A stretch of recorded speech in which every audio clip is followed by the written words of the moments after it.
Well, there was a bankruptcy in 1933, which was the real reason why they created the Great Depression of 29. To get people to beg for social insurance. Now, here in Canada, we call it social insurance.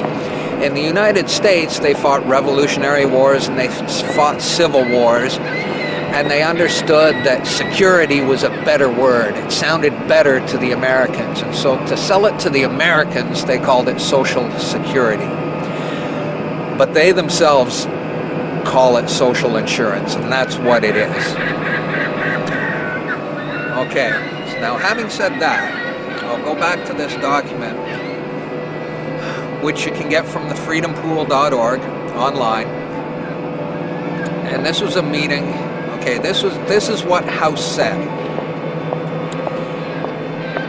Very soon, every American will be required to register their biological property. That's the birth certificate. They will be required to register their biological property in a national system designed to keep track of the people, and that will operate under the ancient system of pledging. By such methodology, we can compel people to submit to our agenda, which will affect our security as a chargeback for our fiat paper currency. Every American will be forced to register or suffer not being able to work and earn a living. The sin. They will be our chattel. That means slaves. It means collateral. You're secured as collateral. They will be our chattel, and we will hold the security interest over them forever. By operation of the law merchant under the scheme of secured transactions. Americans, by unknowingly or unwittingly delivering the bills of lading to us, will be rendered bankrupt and insolvent, forever to remain economic slaves through taxation, secured by their pledges, the birth certificate. They will be stripped of their rights and given a commercial value designed to make us profit, and they will be none the wiser. For not one man in a million could ever figure out our plans. And if by accident one or two would figure it out, we have in our arsenal plausible deniability. After all, this is the only logical way to fund government, by floating liens and debt to the registrants in the form of benefits and privileges. This will inevitably reap us huge profits beyond our wildest expectations and leave every American a contributor to this fraud, which we will call social insurance. Without realizing it, every American will insure us for any loss we may incur in this manner. Every American will unknowingly be our servant, however begrudgingly.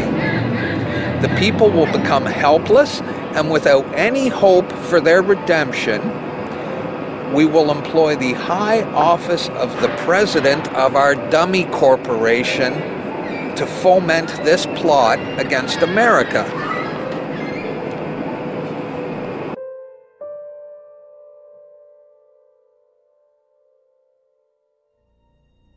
This is a certified true copy of my live statement of birth. You can get this by applying for it at the Registrar General. They'll give it to you. And it's very interesting because this is where it all began. This is the foundation document. All identification is generated from this document. And so if the foundation document is no good, anything that's made from it is no good. That means driver's licenses, health cards, everything. Now what they did here, this is exactly what he meant when he said, "Soon, every American will be required to register their biological property." Now, your parents didn't realize what they were doing when they filled this out, and these didn't exist before 1933. Birth records were recorded in scripture, and these only came into being in 1933 when they hatched this plan. They created a corporate fiction with a name just like yours. In doing this, they registered and monetized the spirit and soul of a living being. This denotes ownership. And when your parents were tricked into filling this out, they allowed your spirit and your soul to be monetized. And futures were sold on you. Spirit and soul.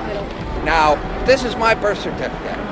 This is actually a share. See this red number? This A, I'm born in Canada, this is a Class A share. Now, this is called a CUSP number. And all securities require a CUSP number. And that's what this is. And you are held as collateral to secure the debt which our government owes to international bankers. So you and me and all these people here are actually collateral, and we don't even own our lives. We are chattel, and we believe we're free. I made an application to the Registrar General, and I got my original social insurance application. Now, before they sent it to me, they put a little piece of paper over this before they photocopied it, because my friend has his and they didn't block this out, and when you hold it up you see Bank of Canada. It is said that the best slaves are the ones who don't know that they're enslaved, and we all have invisible chains on us and we don't know it. What truth? That you are a slave, Neil. Like everyone else, you were born into bondage, born into a prison that you cannot smell or taste or touch. A prison for your mind. We're talking about big bucks. We're not talking about hundreds of millions or even hundreds of billions now. We're talking about trillions of dollars. The obligation is immeasurable. Nobody can measure it. This door's wide open now. It's gonna happen, whether you like it or not. Do you notice that they have the same amount of ink on them? Do you notice that they're made out of the same virtually worthless stuff? It's paper. Did you get it? It's paper. When we create money, we have created an instrument of value that has no value of its own. And it's just as expensive or inexpensive to print the 20 as it is to print the 1.